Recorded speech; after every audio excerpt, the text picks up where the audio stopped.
Paano ka nga ba mamimiss ng isang babae?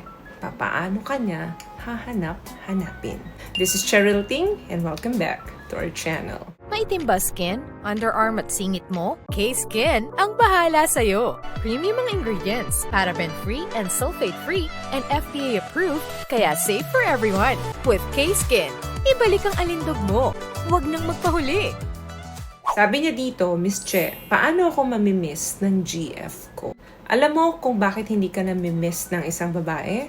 Dahil predictable ka. Dahil lagi kang available. So, kailangan mag-shift tayo ng dynamic para pumasok yung salitang missed at para hanap-hanapin ka niya. Hindi ka namimiss ng isang babae dahil sa itsura mo. It's not your look, it's not your money. Alam mo kung ano yung nami-miss ng isang babae? Kapag hindi ka around sa kanya or wala ka sa tabi niya, is your treatment to her. Paano mo ba siya tinatrato? Dito, kinakailangan mag-trigger yung curiosity ng isang babae. Kaya kailangan mag-create ka ng mental space doon sa babae. Kapag ka nag-create ka ng mental space sa babae, magtataka yan. Bakit hindi mo siya hinahabol? Bakit hindi mo siya hinahanap? Or bakit hindi mo siya tinitext? Or bakit hindi mo siya tinatawagan? Hindi naman kasi talaga yung tao ang nami-miss ng babae, kundi yung feelings. Kung ano yung ipinaparamdam mo sa kanya sa tuwing magkasama kayo. So number 1, avoid being overly available to her. Minsan kasi may mga oras na hindi ka naman nila kailangan pero lagi kang available sa kanya.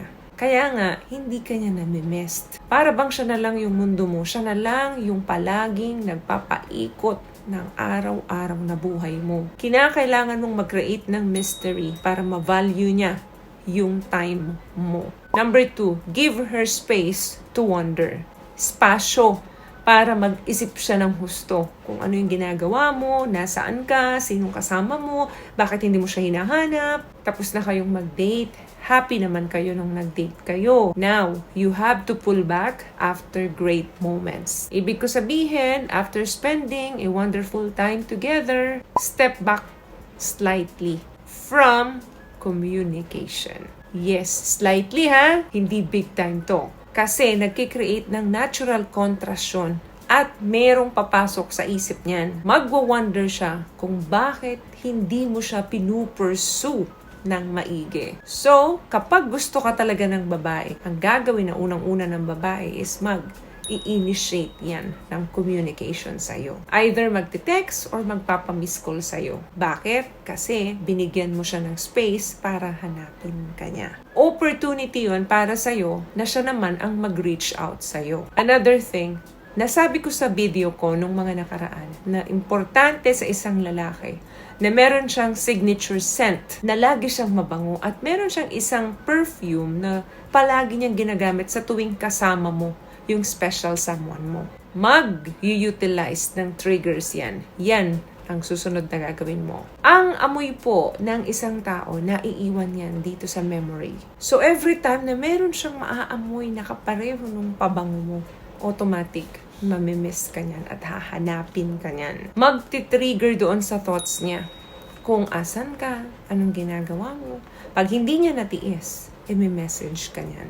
What I love about this product, itong No More Dark Secret ng K-Skin, bukod sa may advanced whitening na siya na kung saan pwede niyang matulungan na pumuti yung mga singit-singit mo, moisturizing, meron siyang anti-irritation, antibacterial, maintain healthy pH level. Hindi lang pambabae, meron din po tayong pang lalaki. Another thing, mag-text ka ng maikli. Yes, baka sanay siya mag-text ka ng lahat ng detalye nandun sa kada text mo. This time, send short. Magtataka yan kung bakit ang ikli ng message mo ngayon. Kung dati-dati lagi kang nagtitext sa kanya, good morning, kumusta yung tulog mo, anong ginagawa mo. Now, ang gawin mo ngayon, mag-message ka sa kanya ng maikli. Kahit isang words lang na pwedeng nag-trigger ng alaala mo sa kanya. For example, meron kang nakitang cake. Favorite niya yung mocha cake. Text mo sa kanya, mocha cake. Tingnan mo, yung text na yan, imposibleng hindi siya magre-reply kasi kaklaruhin niya kung ano yung text mong yan. At kapag hindi ka kaagad nag-text agad-agad sa kanya, mag-iisip na yan tatawagan ka na niyan. Kasi na-build mo yung curiosity doon sa isip ng babae. So, ang mangyayari, doon mo malalaman. Kasi every time na nagre-react ang babae, sa mga ganyang pasakalye mo, 100% yan. Mahal ka ng babae. Tapos, kapag tinanong ka niya, bakit hindi ka agad nag-reply? Sabihin mo, malayo sa'yo yung phone. Hindi mo ka agad na asikaso kasi hindi mo hawak yung telepono mo. Last one, kailangan mag-create ka ng memorable experience bago mo i-apply ang mga napag-usapan natin dito. Kasi kung hindi maganda yung mga memories na na-create mo sa babae at ginawa mo sa kanya to, wa effect yan. So, importante na maganda yung memories nyo. When you are together, dapat yung present mo, fully talaga yung attention mo sa kanya. Dapat nakikinig ka sa kanya actively at dapat pinapatawa mo siya kapag magkasama kayo. Para sa oras na in-apply mo ang mga napag-usapan natin dito, hahanapin ka talaga niyan. At maipaparamdam niya talaga sa'yo kahit hindi niya sabihin na nami-miss ka niya. Remember, people miss the way others make them feel. Hindi niya nami-miss kung gaano ka kagwapo. Hindi niya nami-miss yung pera mo. Hindi niya nami-miss kung ano yung mga ibinibigay mo. Ang nami-miss niya is kung ano yung nararamdaman niya sa tuwing magkasama kayo. So, may nakuha ka bang tips sa mga napag-usapan natin ngayon? At kung nagustuhan mong ating video, please give it a thumbs up, comment down below.